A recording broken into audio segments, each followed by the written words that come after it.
Hi, this is Miss Hadi from Olympian High School. Today I'm going to teach you about the resurgence of empire in East Asia. This corresponds to Chapter 15 lecture notes, which are available on my website, misshadi.weebly.com. They are from Tim McGraw-Hill, but they've been modified by me, so they won't look exactly the same as the ones you can find online, and also from your textbooks, Traditions and Encounters by Dr. Bentley. So let's begin. There are a couple of things you need to know about how the chapter starts. First off, the chapter always begins with a vignette or an interesting story to get you excited about the learning. And this one talks about the voyage, or not the voyage, the pilgrimage of a pilgrim, a Buddhist named Xuanzang, who snuck out of China at a time when you weren't supposed to be traveling beyond the borders in order to learn more about Buddhism. Some of the texts he was studying, because he was very excited about Buddhism, didn't quite match other texts. And so he wondered if the Chinese texts available about Buddhism were incorrect. And so he made it all the way to India after an arduous journey, fraught with all kinds of debacles and supposedly demons and dragons and evil spirits. And he makes his way back to China with caseloads of books that would help shed light on what the Buddhist texts might have originally meant. You should know that Buddhism began in India, which is South Asia, not China. A lot of students mistakenly think it began in China, but if you took ancient world history with me, we studied it in Chapter 9 and know that it has its origins in India. The other things you might not have learned if you skipped ancient world history in 9th grade were some previous societies and dynasties that came before the ones we're going to study in Chapter 15. So you'd have learned about Yangshao Society, which was Neolithic villages near modern-day Banpo. You'll also have learned about what used to be considered a mythical dynasty, the Ch Dynasty, which gave us the precedent of having like a monarchy and that kind of rule.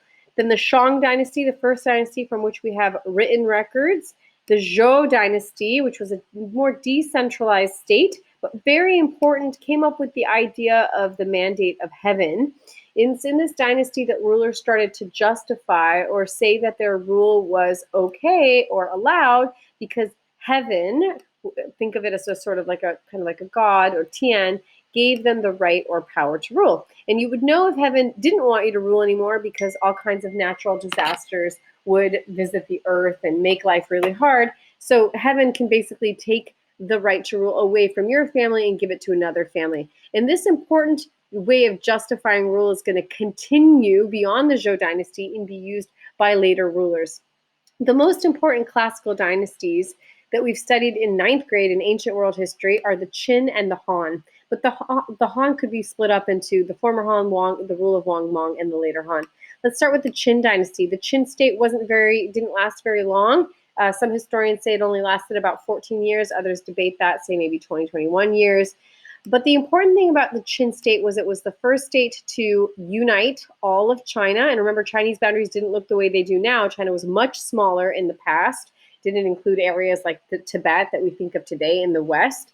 And then you have the Han Dynasty, which continues the tradition, of course, of centralized imperial rule, which the Qin Dynasty started, but has a lot more issues with land control. Basically, there's a big disparity between the rich and the poor. But you guys don't have to know all about that now, but you should know that these dynasties are the ones that really had long-lasting effect on China, and they had centralized rule. After they fall, we're not going to see centralized rule. Instead, we're going to see a bunch of regional kingdoms vying for power.